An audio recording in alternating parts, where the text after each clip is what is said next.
ኢስላም የነቢያቶች መንገድ ነው። ኢስላም የነቢያቶች መንገድ ነው።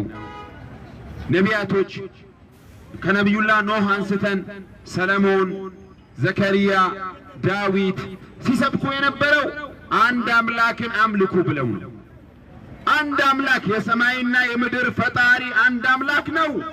አንዱን አምላክ አምልኩ ብለው ነው። እኛም እዚህ ጋር ጮኸን የምንናገረው አንዱ አምላክ ይመለክ፣ ሌላ ጣዖታት አናምልክ፣ ጠንቋይ ቤት አትሂዱ። ጠንቋይ ለራሱ ገንዘብ ቢኖረው ጠንቋይ ቤት አይከፍትም። አንዱን አምላክ ብቻ አምልኩ። ድንጋይ አይመለክም፣ ዛፍ አይመለክም፣ ነቢዮች አይመለኩም፣ ሙሴ አይመለክም፣ ወይም ኢሳ አልመሲህ አይመለክም። መላእክቶች መስጠትም መንጠቅም አይችሉም፣ አይመለኩም። ገብርኤል፣ ጅብሪል ወይም ኢስራፌል ወይም ደግሞ ሱራፌል ወይም ደግሞ ሚካኤል አይመለክም። እነሱ የፈጣሪ ፍጡሮች ናቸው።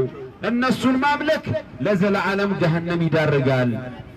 ጀነት መግቢያው መንገድ የነሱን ፈጣሪን አንዱን አምላክ ማምለክ ነው ብለን እንጮሃለን፣ እንናገራለን።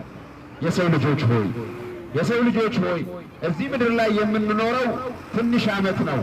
ከበዛ 60 ዓመት ነው ወይ 70 ዓመት ነው ወይም ደግሞ 100ም ኑረው ግን ትሞታለህ። ከዛ ኩሉ ነፍሲን ዛኢቀቱል መውት ይላል ጌታችን። ሁሉም ነፍስ ሞትን ቀማሽ ነው።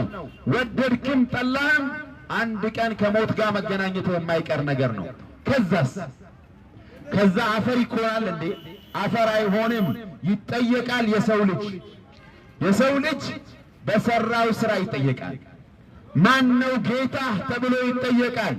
የዛን ሰዓት ማን ብላችሁ ነው የምትመልሱት? አላህ ብላችሁ ከመለሳችሁ የዚህንም ምድር ስኬት የትንሣኤ ቀንም ስኬት ታገኛላችሁ።